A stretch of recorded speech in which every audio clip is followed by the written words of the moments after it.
A major disruptive factor for the fabric and home care business segment of Procter & Gamble is a legal factor. The fabric and home care business needs to keep up and comply with many regulatory and law changes, both domestic and abroad. Failure to comply with these regulations will result in consequences and negatively impact the company.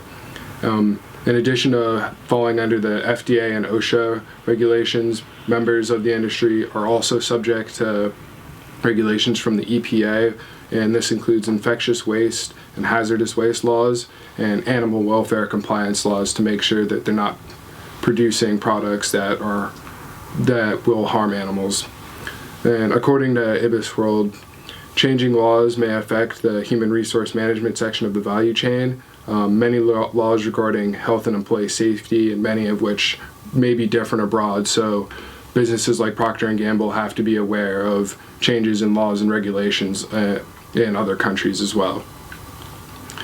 The next factor that's very disruptive in the industry is social. The public and public opinion is constantly changing, so businesses must be aware of what consumers are thinking and what they want.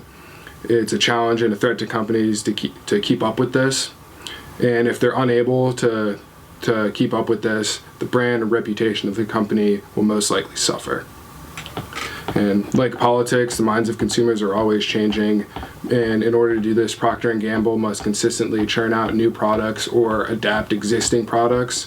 And an excellent example of this is the recent trend in the public that favors environmental sustainability. So to work with this, Procter & Gamble has begun to produce their products in a much more environmentally sustainable way that is less detrimental to the environment.